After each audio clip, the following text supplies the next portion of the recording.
that was the air conditioning. Yep. You know, right? Yep. So, okay, so what do you think about public housing?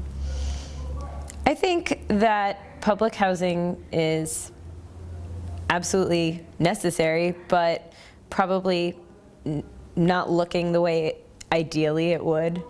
I think here in DC, I don't understand how it's possible to have enough. I think that there are probably a lot of people with needs that aren't met. And I think it probably gets a bad rap sometimes just for the way it looks.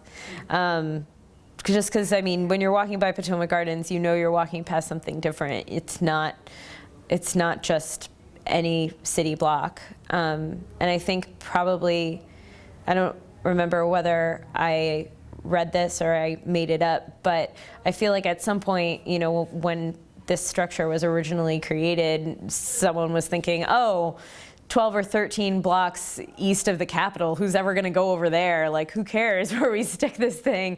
And of course now, as you know, everyone comes to fight for land and space in DC, everybody wants a piece, and you know, here is Potomac Gardens taking up an entire city block, and I bet there are definitely people who just want to get rid of it.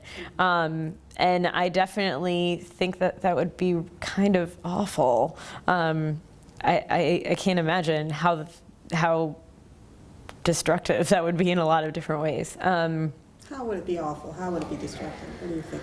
Well, I mean, if I relate to it the way, if I change it around to relate to it as closely as I could, if someone said to me, you can't live here anymore, we're taking this away from you, this has been your home for however many years, and now it's not going to be because the other residents want something prettier or more contemporary, or they just want the land back for themselves or whatever, that's got to change everything, right? I mean, how do you get to work now? Where's your closest grocery store? Where do your kids go to school? I mean, all of those things become, if not really problematic, at least confusing and scary for a while. Mm-hmm.